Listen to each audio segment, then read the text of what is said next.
Sacred virtue, purity, God loves all beings. You teach us ethics with fraternity, compassion. God loves all beings. You teach us morals. Ayyub, who is a founding member of a network of community practitioners in Singapore. We're also joined here by the Revd Canon Richard Tutin, who is the General Secretary of Queensland Churches Together. And finally, I would like to welcome Basil Kannangara, who's Interfaith Facilitator and founder of If Then in Singapore. Basil will be moderating the plenary today, which is on the theme that knowledge and understanding must be accompanied by compassion. So please welcome Basil.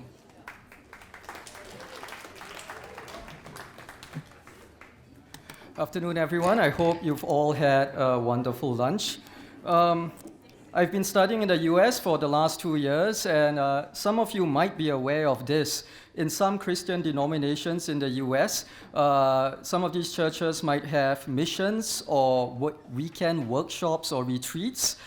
Often, the session right after lunch is known as the apprentice's opportunity, right? Because this is when the actual pastor or the parish priest decides to take time off, and that session between like 2 and 3 p.m. is given to the assistant parish priest or the assistant minister, because if he can keep the crowd alive and engaged, right, immediately after lunch, he's ready for the promotion, right? He's ready to take over the church.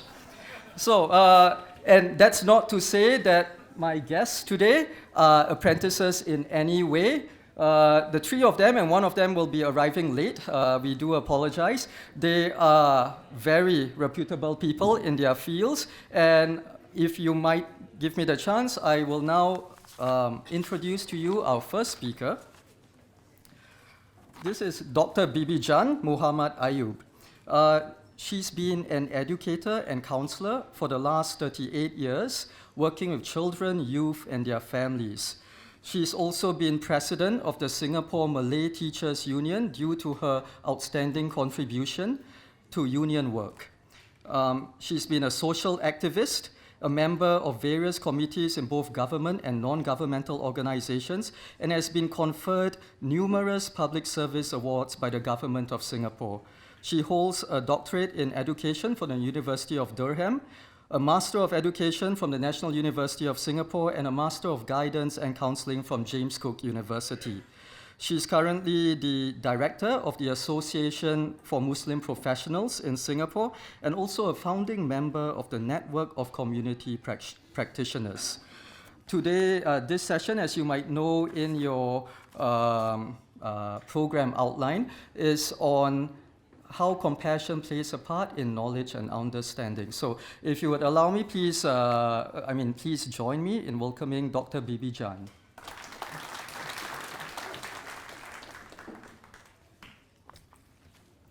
Thank you very much, Basil.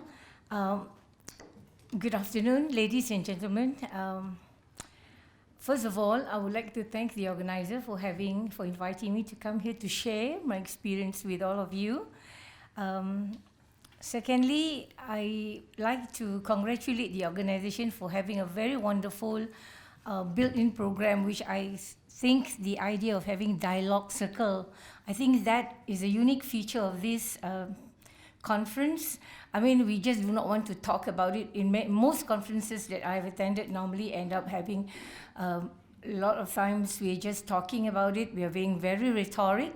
But here we have a dialogue conversation, and this dialogue conversation actually enables us to have authentic discussion, authentic sharing, and in a very safe environment, climate, psychologically, intellectually, spiritually, and I think that itself is wonderful. Let me start. Yeah, for those of you who have not been to Singapore, Singapore is really the opposite of Toowoomba. When I first came here, I said, wow, this is really, I've never been to Toowoomba, this is the first time. So it's really so peaceful, literally it's a very peaceful state. district and very tranquil. You can really experience serenity, the environment serenity. Even socially, I think the ecosystem here is slightly different from Singapore.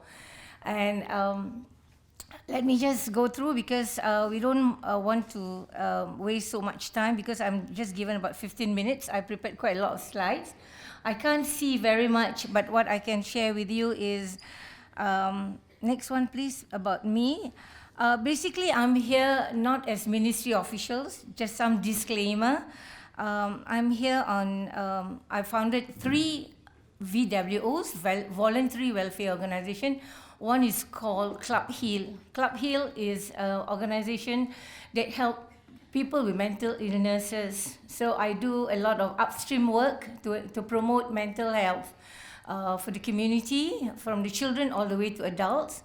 And the other one is community network, NOCP, Network of Community Practitioners. We actually trying to get professionals from different sectors coming together to do bottom-up initiatives. So it's quite different from the others who they are registered in ROS, Register of Society. Ours is slightly different. So we form a lot of SIGs, special interest groups, that look into different aspects of human life, that look into issues that need to be solved. So these are the people of the same industry come together and work towards problem solving. And the other one, the latest, which I just formed, is called Human Hearts. And Human Heart is, we are working with ex-addicts and ex-offenders. So being a certified addiction therapist, I'm really interested to help people who have all form of addiction. We are all addicts in our own ways. So it's just a matter of degree. Some of us have 5% of addiction, some have 95% of addiction. So I think we all will be able to later on unpack some of these issues. Yeah. Okay, let's go and discuss about the key concept. Okay, I think the keynote speaker, Marilyn, have given us a great overview of what compassion is all about. I just want to share one story based on what I understand about Islam. When God created the whole universe, and one of the earliest creation of God is pen. So when he created a pen, and he asked the pen, write about me. So the pen is puzzled. What about you do you want me to write? And the pen, then God said, I want you to describe about me. What to describe about you? How to describe about you? He said, in the name of Allah, I'm the most compassionate and the most merciful. That's how he wants his creation to know him. He introduced himself as the most compassionate and the most merciful. And this is his attributes, and this quality of his are built in all of us. Some of us make it very visible, and some of us do not make it very visible, but it's all in us. Okay? Please don't be so serious. you all look so serious. Okay. This is a real story. This is not a myth. This is a real story from Hadith Qudsi. Hadith Qudsi is a hadith that God actually transmit to Prophet Muhammad. Okay, so let me share with you first with the reality of our life today, present scenario. I've got the latest information statistic from June 2019 about our Global Peace Index, GPI, the world's leading measure of global peacefulness. I just want to highlight a few points, not much, because we don't have so much time to discuss in depth. But this concept of GPI, Global Peace Index, according to the latest research findings, the average level of global peacefulness improved very, very slightly for the last 5 years. And what is the percentage like? 0.09. Okay? Now, it's almost negligible, but I mean, they have to record it, right? Documentation, they have to put it in black and white. Now, what about the past 10 years, the trend of peacefulness over the 10 years is deteriorated by 3.78. Now, I'm not here to make any deduction or conclusion. What is the state of peacefulness of the world? We are not here to make any judgment. But I just put this statistic to you just to invoke, our understanding and knowledge and emotion about the concept. This concept of compassion, this concept of knowledge, understanding, these are constructs that we actually, some of these constructs are given by God, and some of these constructs are created by us, especially social constructs. And a lot of these social constructs, academics like social construct. I'm not academics, I'm a classroom teacher. So being classroom teacher, we are slightly different. So social constructs are very popular among the academics because you have to operationalize every single terminology used. Okay, so here, I don't intend to go through all these terminologies, but just want to share with you that the world poverty statistic, again, this is the latest statistic, just now was June 2019, now is July 11. If there are 2.2 billion children in the world, out of 2.2 billion, 1.1 billion children have no basic needs are not met. If you're familiar with Maslow theory, basic needs is the very basic physiological needs. I assume we all know Maslow theory, right? So it's a bit difficult to talk about compassion, big, fuzzy things when basic things are not met. So I think being a school teacher for next year, I'm clocking in my 40 years. I'm very proud that I can stay 40 years in the teaching service. A lot of people, especially the young one, they find it a bit difficult to stay throughout 40 years. So I work with a lot of kids of different academic ability, the high achieving, the gifted, as well as non-achieving, and the so-called the low end of the spectrum.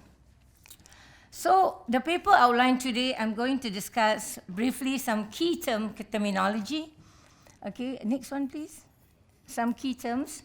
The three terms that I like to highlight is peace and harmony, compassion, and knowledge and understanding. So I went to look at some visuals and word clouds. Next. Okay. So if you look at the word, we have discussed the word knowledge, understanding, empathy, given by Marilyn, some of these concepts.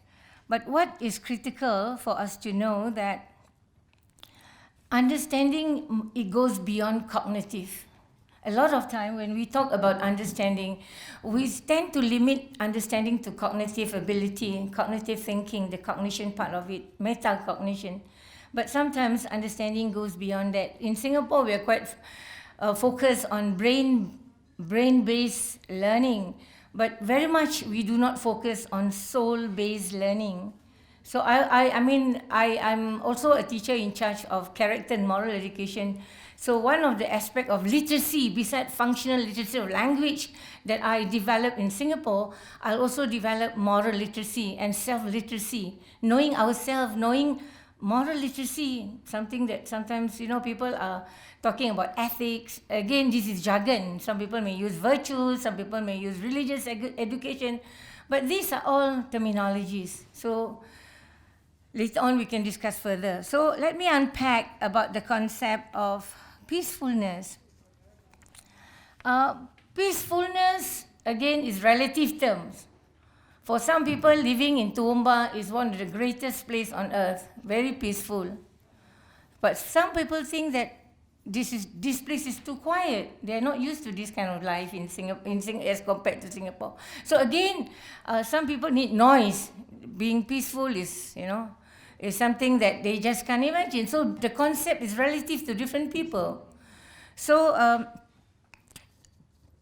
for me, the concept of harmony is, just now Phyllis mentioned about moderation in the Chinese culture. So harmony is the ability to achieve equilibrium. So when you achieve certain level of equilibrium at whatever it is, so I think for me, being a Muslim, as much as we have to have vertical relationship with God, we also have to have horizontal relationship with every other creatures of God. So you just can't do one at the expense of the other. It's not possible. God will never say, you are such a wonderful slave of mine that you devoted your life to me, but you're not devoting your life to other creatures of God. So we have to achieve that level of equilibrium. And at the end of the day, who judge us? Who make the best judgment? I can tell you, I'm the most sincere people on this planet Earth. Out of 7 billion people, I'm the best. But at the end of the day, the judgment is not made by me. So again, we are focusing on physical education. We are focusing on the development of the mind, intellectual. What about our soul, our spirit? So this aspect is very much being left to the religious community to develop. In Singapore, it's a secular state, so we don't actually bring the element of soul into our discussion at all. So I belong to the women of faith in Singapore. So we have our own conversation circles among the women of people of different faith. And we have a very good, authentic discussions on issues that have not been discussed openly sometimes, which is considered a taboo. But these are sensitive issues. But we discuss within that framework of very safe psychological climate. So then what about the concept of compassion? Okay, next, concept of compassion. Because as a teacher, normally we don't stand on the stage. We normally on the floor together with our students. So I find it a bit restrictive here, talking up on the stage. So again, I do not want to duplicate the discussion on compassion, which have been discussed by everybody else here. But being a teacher, I like to bring you to the next slide about knowledge. Now, a lot of time, knowledge, when we talk about in the hierarchy of knowledge, you have data, then from data is information, then you process information, it becomes understanding. When you have the understanding, then you reach wisdom. Now, to reach that level of wisdom, we thought we have 3 PhDs in 3 domains. I know a person who is a medical doctor who did law degree so that she can cover herself legally when she's in trouble. But she also has masters in business administration because she's very successful medical personnel in Singapore. But I think in our discussion of knowledge and understanding, it goes beyond degrees, beyond PhDs, whatever. To reach that level of wisdom, it really requires a lot of things. So many times we just look at understanding, cognition at the surface level. So this is where we have to go deeper. And I'm sure you all are familiar with the concept of blue deep ocean. So we have to look into the concept of understanding, and so that we will be able to operationalize. Now, if knowledge is not being operationalized, so you have cognition. After cognitive level, then you have affective level. It's a level where you internalize all these values. And remember, all these values, some are not just taught formally or informally, but they are being caught. So especially children, they catch a lot of these values unintentionally. So that's why this idea of mindfulness is very important. And again, mindfulness, you have the secular version of Kabat-Zinn version of mindfulness and the non-secular version. It could be the Buddhist version, the Hindu version, the Sufi tradition.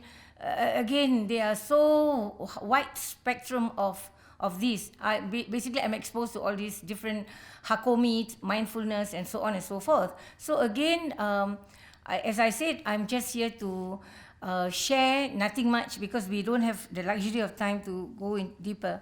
So when we go into the concept of trying to internalize, then we have to start from ourselves. So again, just now we have discussed about how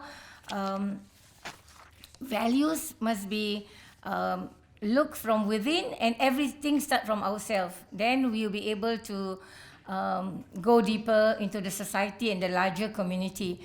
I will not be able to, I only have 1 more minute, so I just would like you to see a video clip, very powerful video, and later on I may share you the slides. Yeah, we all are teachers. We are all teachers in our own way, so you don't have to be trained in a teaching college to be a teacher. We are all a teacher in our own way. That's what I put this cartoon here. Yeah. With that, I hope, thank you very much. A young man went over to another Jew at a wedding. He said, "You remember me?" He said, "I don't remember you. Who are you?" He introduces himself. He says, "You were my student. 3rd grade. You were my student." "Yeah? Wow, I haven't seen you in so many years. How is your life? What are you involved in?" He says, "I'm a teacher." He says, "Wow, just like me. What inspired you to become a teacher?" "What inspired me to become a teacher was you." He said, "How did I inspire you to become a teacher?" "I saw what an impact you had on me. I realized what an impact I can have on children. I decided to go into education." He said, "What type of impact did I have on you?" So he said, "I'll remind you, but I'm sure you remember the story." There was one day that one of my friends got himself, his mother or father bought him a beautiful wristwatch, and I dreamt for a watch, and I didn't afford one. So I decided to steal his watch. He had it in his pocket. I took his watch, I stole it. He came into class, he saw somebody stole his watch. He came complaining to the teacher, somebody stole his watch. So you made an announcement. Whoever took this boy's watch, please return it. I was too embarrassed and I didn't want to return it, so I didn't return it. So you locked the door and you said, "I'm going to have to line everybody up and empty their pockets in order to get back the watch." And that's what you did. And I thought to myself, this is going to be the most shameful moment of my life. And then you said, "All boys line up at the wall, but I want everybody to have their eyes closed. Everybody's eyes must be closed." And you went from pocket to pocket, and everybody's eyes were closed. And then you came to my pocket, and you found the watch, and you took it out, and you went through everybody's pockets with everybody's eyes closed. And then you said, "Okay, everybody can open their eyes." You gave the watch back to its owner. And you never, ever said a word to me throughout the entire year. You never mentioned the story. You never mentioned the episode. And when I thought to myself how you saved my dignity that day, instead of being stereotyped as a ganev, as a thief, as a shakran, as a liar, as a no-goodnik, as a despicable child, you really saved my soul. You saved my dignity. And you never mentioned a word, not only to anybody else, not only to the owner, but even to me. It happened, it's over. I understood the message. And when I looked at that, I saw it. I said, wow, this is what a teacher is. This is what a real educator is. This is what I want to do with my life. And therefore, I went into education. The teacher is listening to him, and he says, wow, that's amazing. That's really amazing. But he says, but Rebbe, you don't remember the story?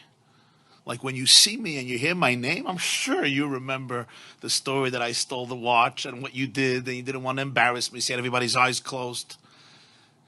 And I'm the person, he says, actually, I don't know. I wouldn't know. I wouldn't know the story. He says, why not? Like, it's a pretty dramatic story.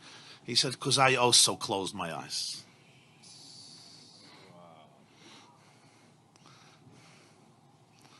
So I want to bless you and bless all of us, that we should be able to be such leaders, such teachers, such parents, such educators, such mashpiyim, to be able to be there for people in this way.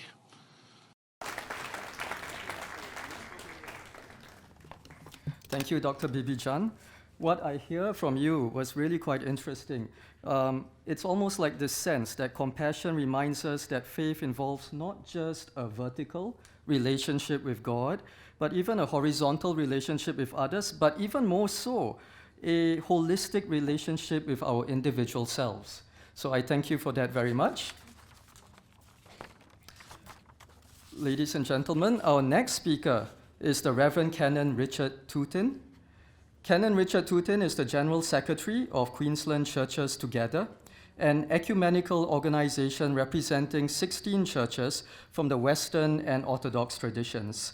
He's also a board member of Australian Churches Refugee Task Force, And he holds a Bachelor of Divinity from the University of Queensland, a Master of Professional Communication from USQ, and a Master of Theology from CSU, with a special interest in ecumenism and interfaith relations. He is currently a member of the Toowoomba Interfaith Working Group. Please help me welcome the Reverend Canon Richard Tutin.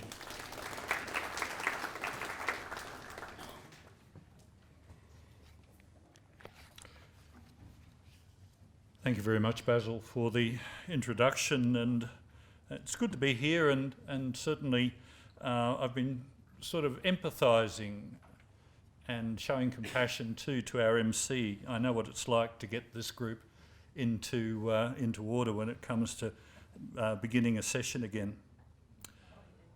I wish to begin by acknowledging the traditional custodians of the land upon which we meet. I give thanks for their care of this land for the thousands of years that Indigenous folk have walked this country we now call Australia. And I also pay my respects to their leaders past, present and emerging. I also want to begin by talking about two topics that have been the biggest ones in Australia over the past few weeks: bushfires and drought. We've had media reports of the devastation of over 1 million hectares of land in New South Wales, along with homes and livelihoods, and these news reports have been very prominent. Here in Queensland, we've not been spared either, with bushfires in the Sunshine and Gold Coast hinterland, as well as in central Queensland, and right now around Petchey, Crow's Nest and Ravensbourne, not far from here. In fact, I was reflecting that it wasn't that long ago that bushfires raged to the edge of the city of Toowoomba, about where the Toowoomba bypass now stands. So that's how close it got to this city. Drought has been discussed and reported on quite frequently, as it continues to grind individuals and communities literally into the dust. It has also changed the face of the land in many parts of Australia, but especially in Western Queensland and New South Wales. Now, I raise these two specific examples of natural disaster as a way in which we can explore the thesis that knowledge and understanding must be accompanied by compassion. So I'll argue that knowledge, understanding and compassion need to work together if we as a society and as individuals can respond to the many and varied needs and challenges that face us at this time. So who would want to be a volunteer firefighter at the moment? Now, some of us may have fought or controlled the odd small fire for whatever reason. I did so when I was younger, growing up in a small country holding not far from here, surrounded by a large expanse of grassland and small scrub. But this does not compare with the huge and all-consuming firestorms that have happened in recent weeks.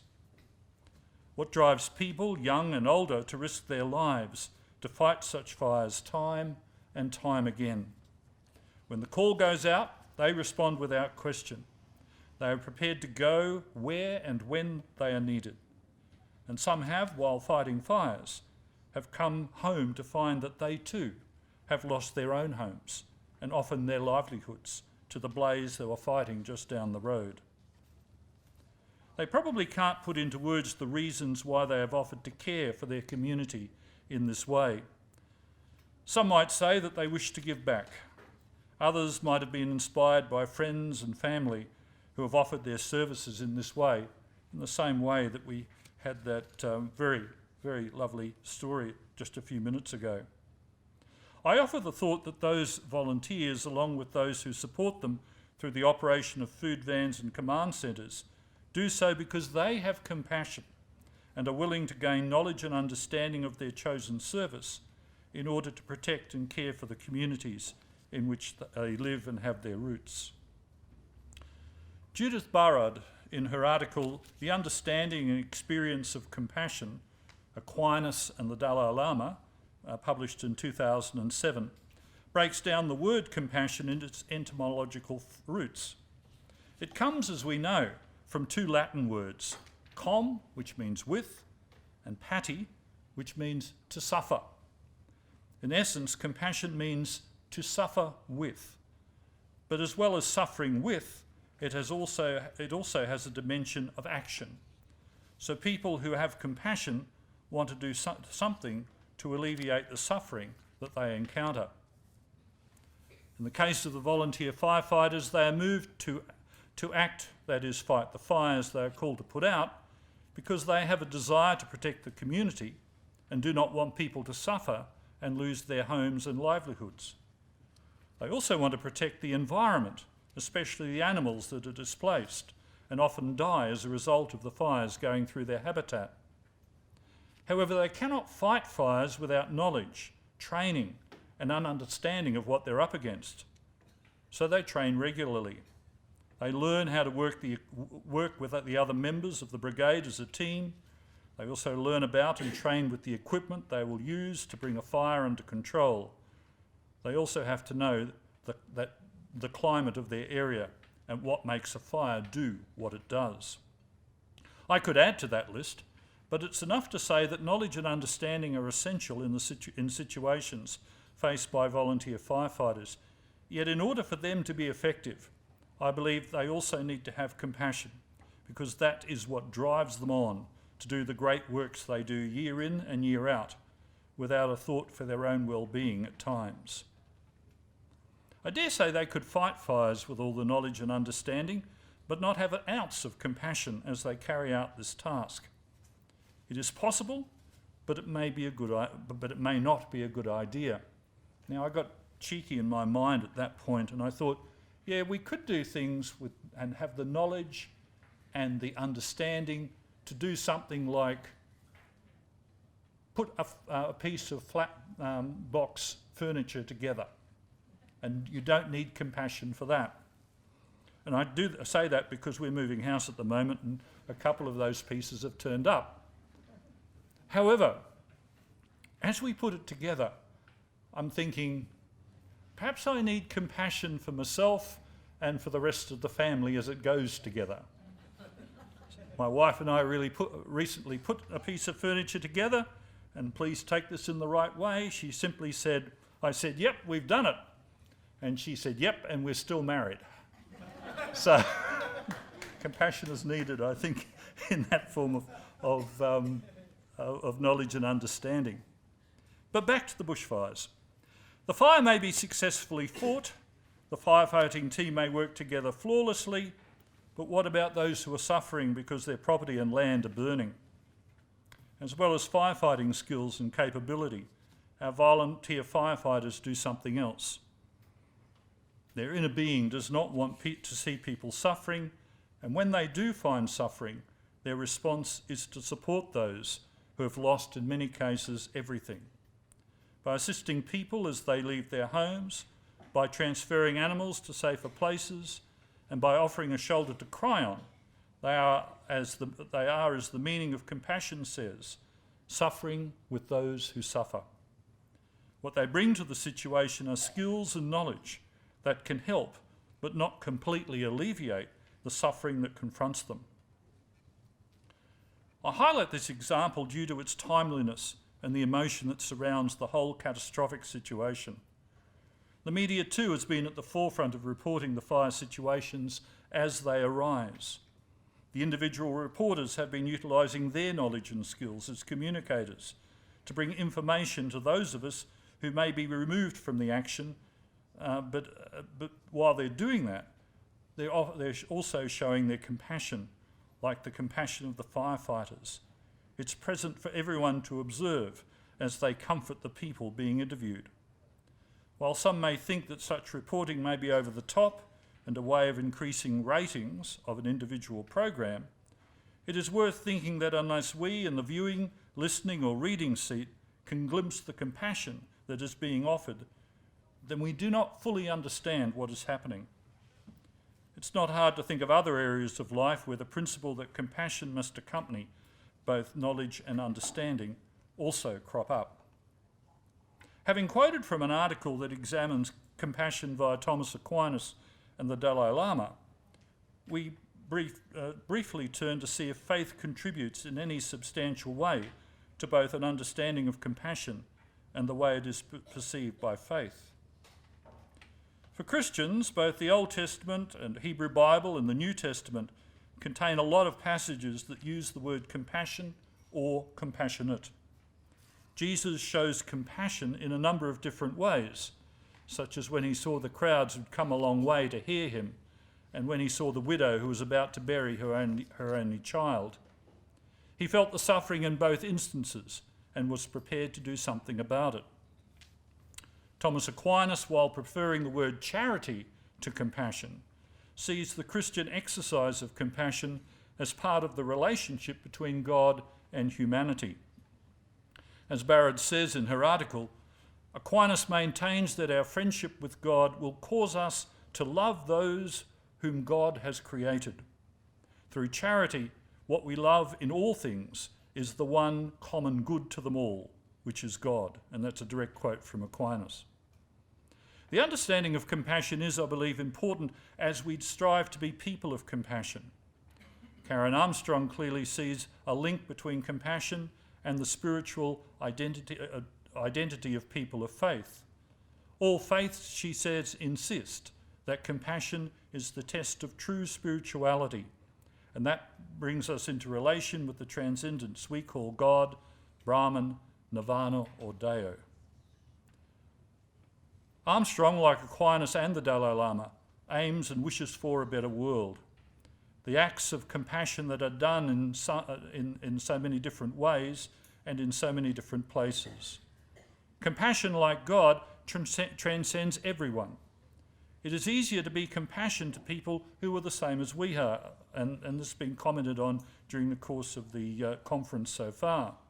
Yet our theologies and teachings clearly state that our compassion extends to everyone, even those whom we don't agree with or get along with. Like knowledge and understanding, compassion needs to be nurtured and developed. And so Karen Armstrong's response and passion for a better world has led her to develop and champion the 12 steps to a compassionate life.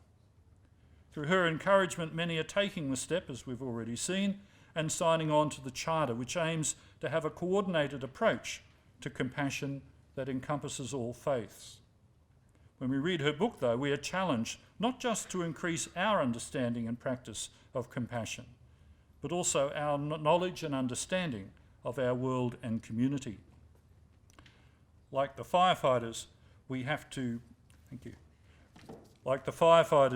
train ourselves in all areas, knowledge, understanding and compassion, in order to be as effective as we can be as people of faith who want to have and live in a better world. The desire for a better world is not there just for selfish reasons. We want a better world and a better way of life for everyone. In fact, we want it for all creation. The debates about concerns such as climate change, the reduction and prevention of domestic and family violence, as well as poverty, unemployment and the care of refugees and asylum seekers, all demand a compassionate response that is based on knowledge and understanding of the various issues. As we exercise being compassionate people, we realise that we also have to overcome a lot of scepticism and resentment that have grown to the point where they affect good decision making and clear goals of action. The challenge of the modern era is to be compassionate and work to overcome the build-up of pain and hurt because of past actions and decisions. We're being encouraged then to be more compassionate than we are at present. As we gain more knowledge and understanding of particular needs and concerns, so does our desire to have a better world in which all living beings are nurtured and cared for. There are many stories from the past and present that we can use as we increase our compassion levels. As Karen Armstrong says in 12 Steps to a Compassionate Life, if we persist with this aim, then it will become second nature and part of our life and everyday activities. A truly compassionate person, says Armstrong, touches a chord in us that resonates with some of our deepest yearnings. In order to give compassion to another, says Judith Bhardwaj, a person must first love him or herself. We want for others the good things we want for ourselves. Through our exercise of compassion, knowledge and understanding, we find a gift within ourselves that can offer great gifts to others. As we become a gift to others, we may influence them to find their own gifts. This is worth thinking about and acting on. Thank you very much.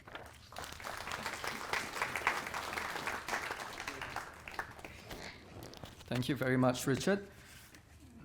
What I hear from you is compassion as literally meaning suffering with another, can be used as a catalyst that moves knowledge and understanding towards action, if I might say so. So compassion has to be carefully nurtured because it moves us towards action.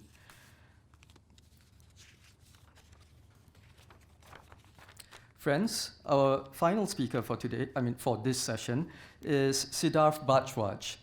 He's originally from India and is here as a representative of the Hindu faith and specifically someone from the Hare Krishna movement. He has law degrees from MD University, India, as well as the University of Delhi, and has a graduate diploma in IT from CQU here in Australia. He has completed studies, spiritual studies on various Hindu texts such as the Bhagavad Gita, the Srimad Bhagavatam, and the Chaitanya Bhagavat. Also, he's worked as a migration agent here in Australia for the last 13 years, and most recently, he,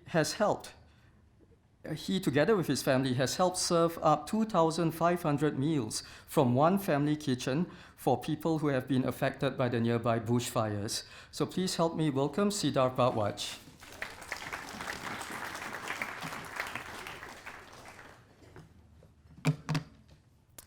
Please accept my greetings, and I start by acknowledging the historical custodians of the land where we stand. And thank you very much for having me here. Even though when I hear the kind introduction, I'm the first one to think that I'm most unqualified to stand here and say a few words.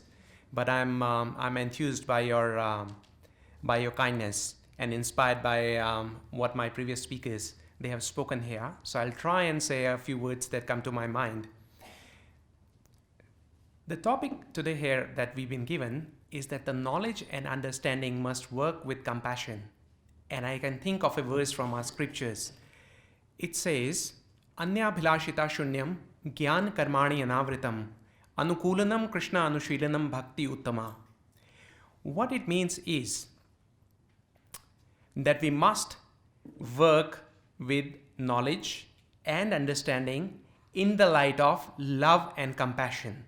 Unless we do that, we cannot be following any faith, any belief, or any religion. And that to me is the essence of all the faiths, all the beliefs, all the religion that I come across. There has to be, the central element has to be love. I still remember, and my memory goes back about 13 years back, we had our first daughter. When she was born, my wife would hardly get any sleep. She had the knowledge that she needs to stay awake, but she also had the information that for a healthy living, a healthy human body needs to catch up on some sleep. But she decided to sacrifice that. Why? Was she paid for it? She wasn't given any prize for it. No newspaper or no TV channel came to interview her. The basic sense that brings everyone together has to be love. The sentiment, the foremost sentiment of any movement has to be love. And for that sentiment to come to the form, there are some basic principles, some fundamental factors that come together, and that's where knowledge and understanding come into play as well. In Bhagavad Gita, which is one of our main scriptures, chapter 14, specifically this particular topic is covered. It talks about 3 modes of nature. It says that all the living beings, be a small ant or a big elephant, a big whale or human beings, all of us, we've been divided into 3 modes of nature. The most basic mode of nature is mode of ignorance. Mode of ignorance means we don't know who we are, but we want to enjoy at any cost. The second mode of nature is mode of passion, not compassion, passion. So mode of passion is what we see in the world today. I was just going to the market this morning and I saw this ad at the front of a shop. It says, Nike, just do it. You know, so many things that we see. And everything that we hear in school, college, universities, I've been to universities for a long time. I completed my law degree when I was in India. I came to Australia, I finished my IT here. Following that, I was given a job as a migration consultant, so I did some more studies and more studies and more studies. And out of all those studies, I collected a few pieces of paper. And my wife often says that a child educated only in schools and university is an uneducated child. Why? Because there is no compassion. There is knowledge, definitely. There is understanding, yes, maybe to some extent. But where is compassion? Where is love? Unless you have love, you cannot go anywhere as far as rising up the spiritual ladder is concerned. I was just sitting here and I was reading this, and I'll read this for you. It says, only when human beings are able to perceive and acknowledge the self in each other can there be a real peace. The connection has to be there, and the connection cannot be there unless there is compassion. What we see in the society today is passion. When you go to college, when you go to school, there is a passion. You have to be the best. This is what is taught at every sign. You go to a workforce and you are told to be the best. You enter into a sports field, you are told to be the best. Why don't we just tell them to be the best that they can be? We don't do that. So the aim of any belief, any spiritual study, any spiritual group's message or a religion has to be compassion, not passion. And that is where all of us, we come into play. Because we have to understand the subtle difference that there is. For example, there was a bushfire, which was very nicely spoken about by the previous speakers. And we in our household, we were just listening to the news, and it says there's a bushfire going on in these areas. And we were just, as a family, and we thought, what should we do? And in our family, we tend to develop a principle. We say, we haven't really given unless it hurts. We have to do something outside our comfort zone. And that is something that only compassion can bring out of you. We had the knowledge. We were looking at the TV. They said that there's bushfire, very good. And we had the understanding that the bushfire is quite dire. And there's a lot of problem going around the area. And we said, we could have posted, our prayers are with everyone. Prayers, they do many things. But in this scenario, something more is required. Compassion. Compassion means love and concern for others that makes you go outside your comfort zone. We have to come outside of our comfort zone. That, to me, is compassion. That is how compassion is explained in our scriptures. It says you go and do for others what you would do for yourself, and then do some more. That is compassion. So the knowledge that a compassion is needed, yes, we watch the news, we know that there is fire, we understand the requirement of doing something. Understanding that, yes, it is quite dire and something really needs to be done. And then comes the compassion that we really want to do something. And I was just talking to my daughter who said she cooks. Well, some people, everyone has their own specialty, their own talents. She's blessed with the art of cooking, and she's only 13 years. She published her first cookbook when she was 11 years. And I spoke to my wife, and she said that, look, she has to work for the community. Otherwise, what would she become? Maybe a celebrity chef? Isn't the world full of them? Big heads? Self-promotion? So the compassion has to be instilled in. And we started doing our scripture study that we do, as all of us do, in our own language. But the end result is still the same. Love for each other and compassion for each other. So a couple of weeks back, on a Friday night, she said, Dad, we want to cook for these firefighters. We want to cook for the people who've been displaced from their homes. We want to cook for all those SES volunteers. We want to cook for those people who are going out there in the fire to save wildlife. And we started to cook. We started cooking at 10 o'clock in the night. I'll show you a picture. It's an incredible sight. So we got big pots. We started cooking. So we have the knowledge that we have to turn on the stove. We have the information how the food needs to be cooked. But why is it being cooked? Is it to satisfy our own senses? Is it for some sense gratification? We'll sell the food, we'll make some money, we'll pocket the money, and we'll say we are a great chef too? No. The underlying feature has to be compassion. The food went to people who were really putting their lives at risk for others. So going out of our comfort zone to do something for others, that is the definition of compassion in our scriptures. And unless we do that, we are not doing much. There is another verse that comes to my mind straight away. It says, Ahar, Nidra, Bhay, Maithunam cha, Samanvena tat Naranam cha Pashunam. Dharmo hitesha adhiko vishesha, Dharmena hina Pashubhina samana. Says there are 4 things that is same across all the living entities, be it an animal or a human being. What are those 4 things? It says ahar, means food. Everyone wants food. Nidra, everyone needs rest. Bhay, bhay means everyone wants to keep themselves safe.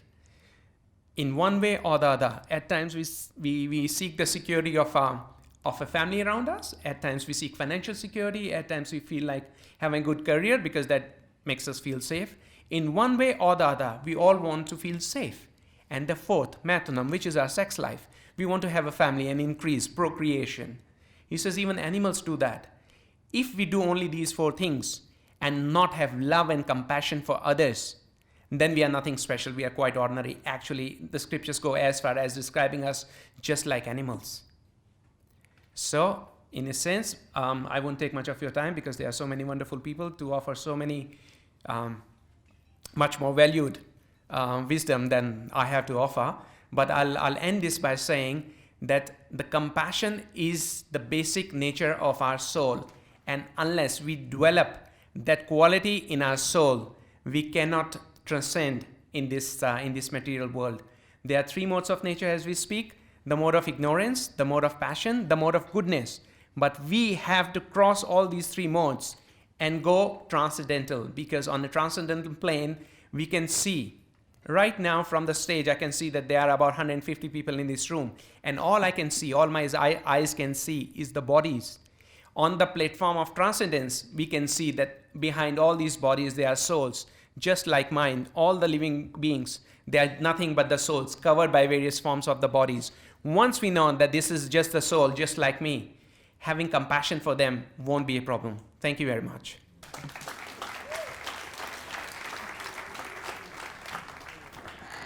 Siddharth, thank you very much.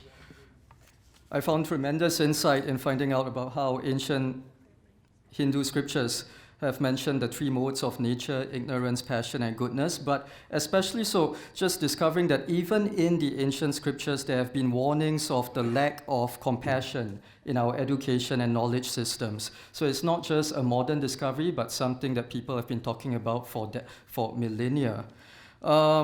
And what I enjoyed, especially in hearing all 3 of your sharings, especially with how you ended it just now, Siddharth, with the subtlety between passion and compassion, it seems to link back very nicely to Richard's sharing on passion as suffering, but compassion as suffering with, and even with Bibi Jan's idea of the vertical relationship with God and how that can be transcended with a more horizontal and social emotional relationship that we have with each other and ourselves, but inclusive of God as well.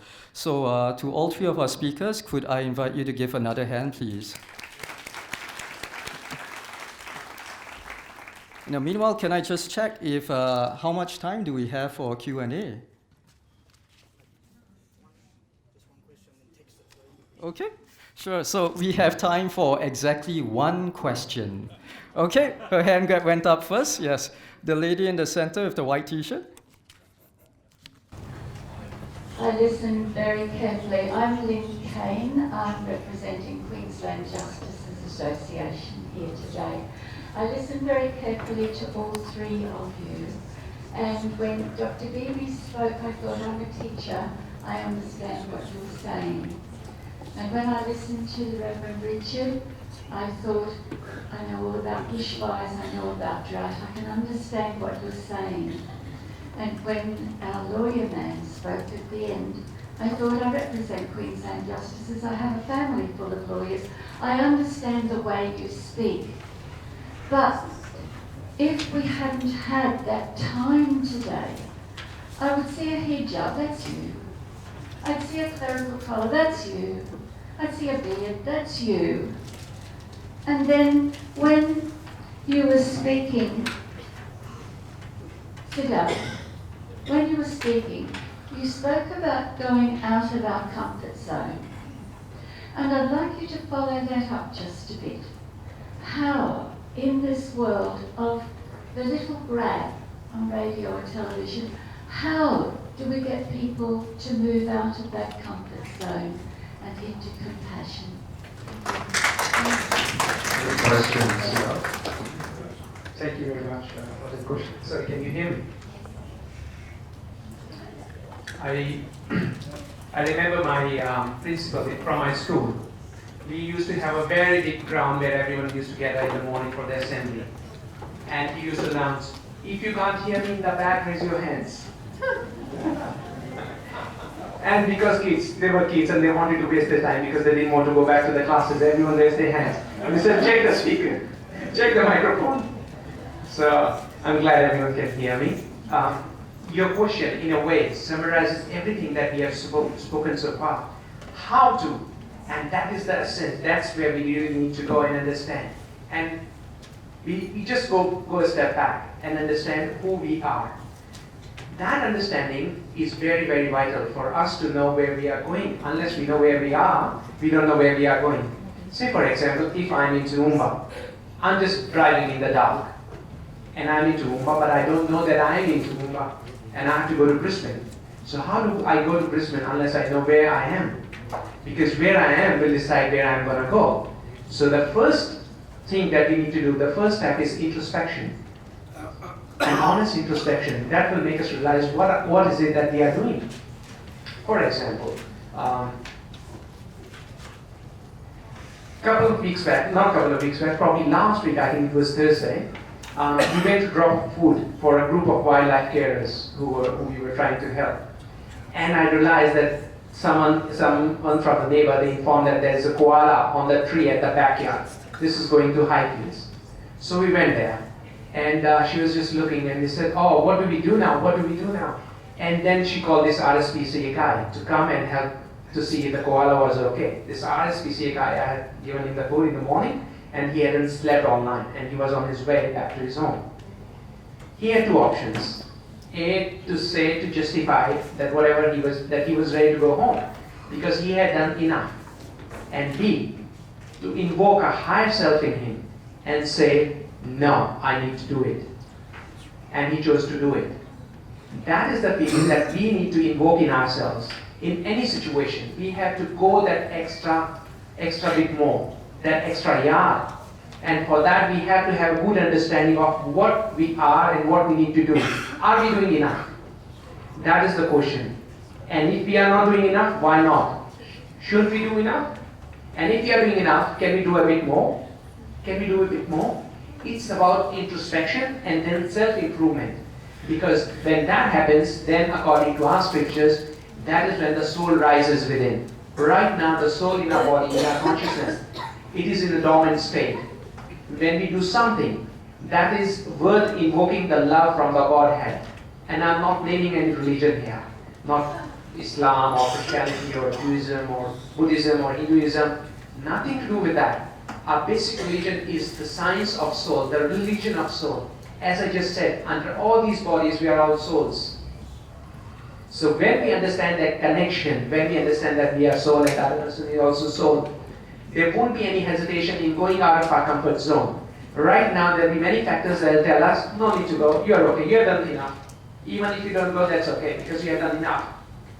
But once we know that the other person is also the Son of the Lord, the same Lord that I think as my Lord, then it is my duty to go without thinking. And that is the process we have to undertake to understand who we are. In a way, it's a science of self-realization. Personally speaking, what I find really, really helpful is to actually read all the scriptures and understand who I am. What is my relationship with the Lord? Now, for example, the lady to my left, she could be my sister, but unless I know that her parents are the same as my parents, there's no way I can tell the relationship. But once I am able to recognize that relationship, it's very easy for us to go beyond our limitations, to go out of our comfort zone. And that is what is needed in today's society, because everyone is not selfless. The world right now is full of selfish practices. So once we understand self, we understand selfishness and selflessness as well. Once we started practicing selflessness everything is very easy. Because that's when we start understanding what God really wants from us. Before that happens, all we know is what we want. When that happens, then we know what God wants. And then just, there's nothing, no intervention is required. You just follow the path that He's showing you, because that is the true path. I'm not sure if I was able to answer your question or not, but I tried. Thank you.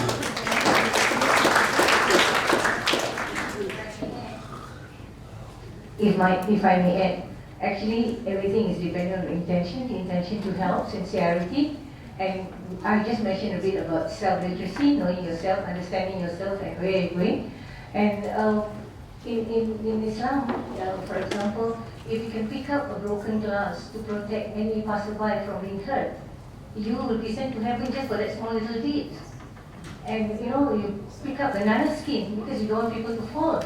There are a lot of histories in the past where a woman was actually sent to heaven just because he let the dog need water to drink because the dog is thirsty. And this is narrated to us in our Islamic tradition. So you don't have to do something really big, great thing to go to heaven. So small things, small good deeds, but good intention, with sincerity, is a path to God. And the act of worship, just now I think Phyllis mentioned about the act of worship.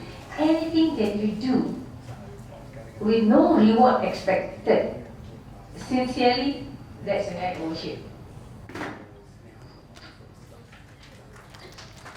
Thank you all for today. I just have to make one point with what Sid. What you're talking about with helping the fires, that is completely selfless. I really, really appreciate that, and I'm sure that a lot of people out here as well. These are the worst fires that Australia's faced in a long time, and if only there were more people out here helping the volunteers. As you said, it goes to that sort of thing of, as the Reverend said, with suffering with those who suffer.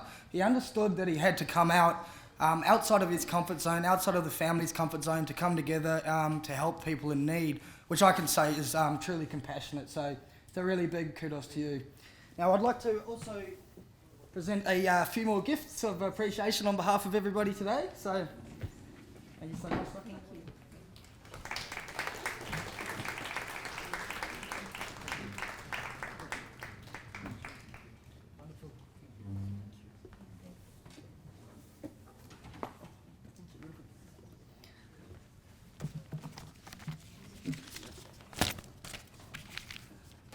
Okay, so next up is something I've been kind of looking forward to all day. It's an opportunity where we're going to be working with the members of the Toowoomba Interfaith Working Group, as well as the Goodwill Committee, to basically have a dialogue circle with everybody in the crowd today to discuss whether one's motivation for showing compassion doesn't matter in today's society.